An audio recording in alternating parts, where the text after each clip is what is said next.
Gevo is a scam. At least that's what Twitter would have you think. Now, this will be the part where I cut to Twitter, but I like to say monetize. Just go to Twitter on your own, go to Gevo, look at any of their tweets, go to the comments, and yeah, you'll see it pretty quickly. And in this video, I want to take this opportunity to answer that question, but I also want to sum up my entire opinion on Gevo. I have a whole playlist on Gevo, which you can watch up here, in which I give my opinion on Gevo piecemeal. But ain't nobody got time to watch all that. So I'm going to take this video to sum up my entire opinion on Gevo, good and bad. And there is some bad. We're going to start with a lot of bad. This is not a To The Moon channel.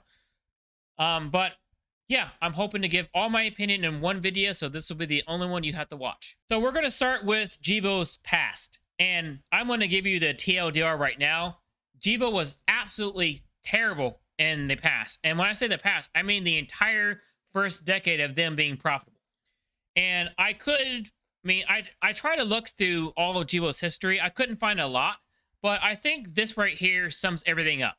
So we start with a article from Reuters, in which this is from 2011, when I think this was right when Gevo went public, and what Gevo was saying. Patrick Gruber, the CEO of Gevo, then and now, said that Gevo will be profitable by 2014.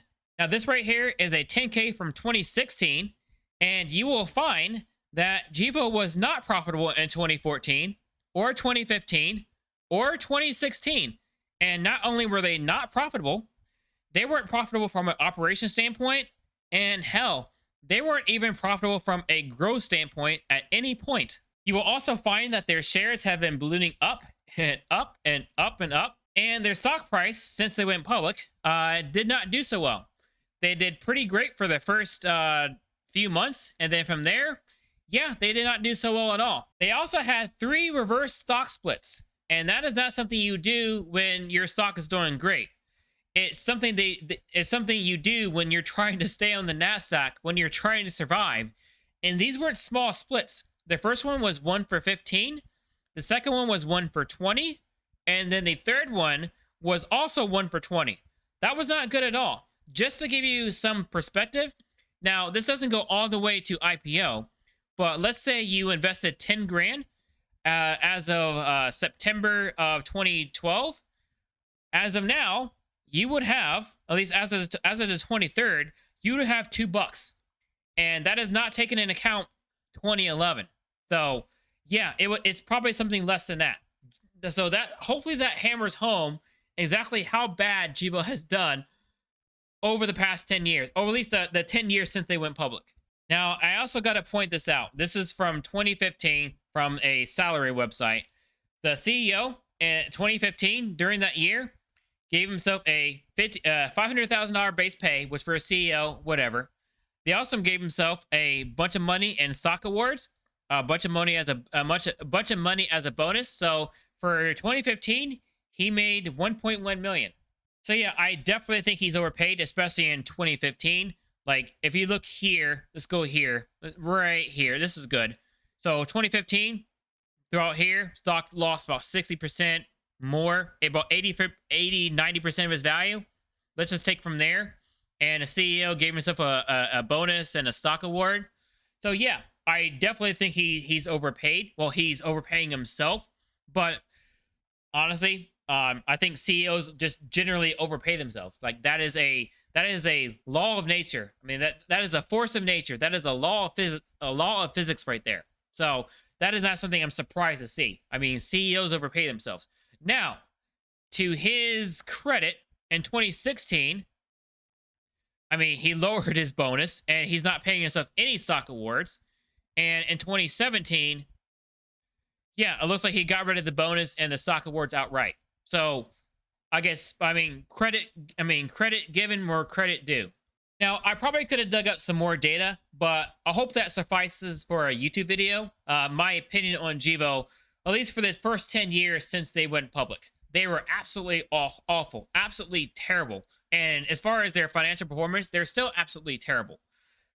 Now, do I think it was a scam? In my opinion, I mean, I would have to say I wouldn't say they were a scam, as I would say they royally fucked up. If I invested in Gevo anytime in the early 2010s, yeah, I'd be pretty mad at them right now. Like I would have sold out and I wouldn't want anything to do with them again. Even right now, even with the gains they made as a company over the past year or so, I wouldn't want anything to do with them at all. But as far as an outright scam, I think that decision is for the SEC to decide, and so far they haven't decided that yet. Now, fortunately for me, I did not invest in Gevo in the 2010s.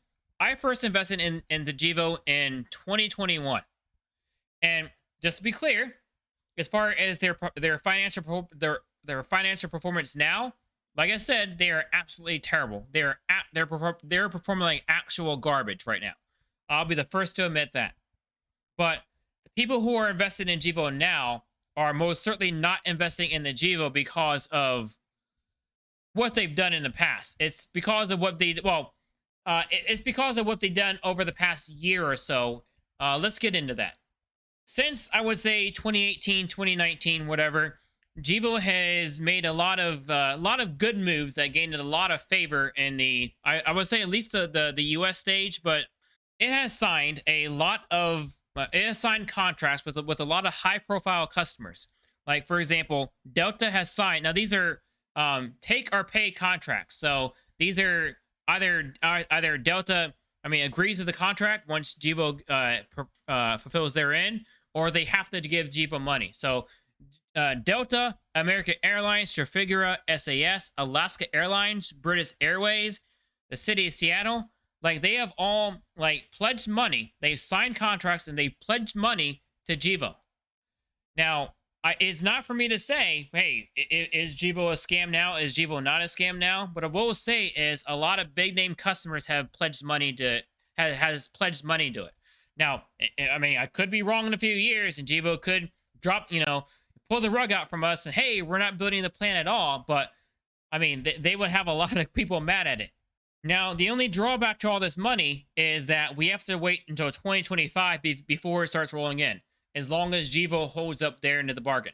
Now, what Gevo has to do is they have to build a net zero 1 plant in order to honor these contracts. And I think they mentioned they actually have to build a second one. This is slated to happen, like I said, in 2025, the net zero 1 plant.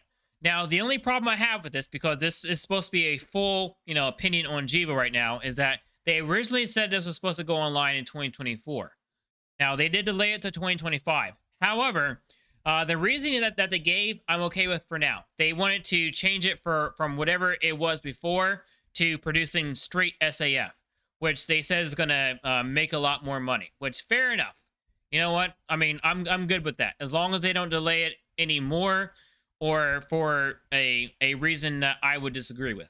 Now, Gevo does have something coming up much sooner that should gain it some revenue in the RNG plant.